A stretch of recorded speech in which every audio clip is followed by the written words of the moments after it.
الرحيم اقرأ وربك الأكرم الذي علم بالقلم علم الإنسان ما لم يعلم. صدر محترم، حضرات سامعین، کسی شاعر نے کہا ہے علم وہ دولت ہے جو کبھی لٹتی نہیں، علم وہ دولت ہے جو کبھی لٹتی نہیں، خرچ کرنے سے کبھی گھٹتی نہیں. محترم بزرگوں، روشنی کسے پسند نہیں، شب تاریک میں مہتاب اندھیرے کمرے میں کمکمے کسے اچھے نہیں لگتے. ٹھیک یہی بات علم پر صادق آتی ہے. وہ کون سی چیز تھی جس نے آدم علیہ السلام کو فرشتوں سے افضل بنا دیا؟ وہ کون سی طاقت ہے جو انسان کو اشرف المخلوقات بنائے ہوئے ہے؟ وہ علم ہے. دوستوں اور بھائیوں، ہم مسلمان ہیں، اللہ اور اس کے رسول صلی اللہ علیہ وسلم پر ایمان رکھتے ہیں. واقعہ یہ ہے اگر ہم علم نہیں رکھتے تو مسلمان ہو نہیں سکتے. مسلمان اور جاہل ہے، مسلمان اور ان پڑھ ہو، یہ ہو نہیں سکتا.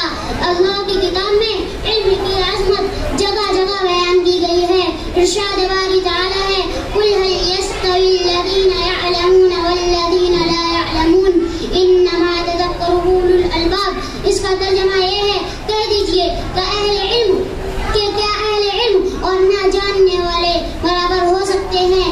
عقل مند ہی نصیحت پکڑتے ہیں.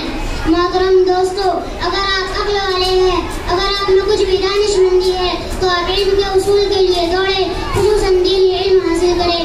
چاہے آپ کو کتنی ہی تکلیف اٹھانی پڑے، مصائب جھیلے، تکلیف اٹھائے اور راتوں کو نیند خراب کرے اور دیگر زحمتیں برداشت کرے، پھر بھی علم کے اصول سے نہ بھاگے، اسی میں کامیابی ہے. دعا ہے کہ اللہ تعالیٰ ہمیں اور آپ کو علم کے اصول کی، خصوصاً دین و علم کے اصول کی توفیق عطا فرمائے.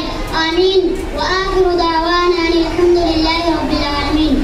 باپ کا علم نہ بیٹے کو اگر ازبر ہو، باپ کا علم نہ بیٹے کو اگر ازبر ہو، پھر پسر قابل میراث پدر کیوں کرو. وآخر دعوانا الحمدللہ رب العالمین. حضرات گرامی، ایک اعلان آپ یہ سماعت فرمائیں. اگرچہ عشاء کی نماز کا وقت ہو گیا ہے لیکن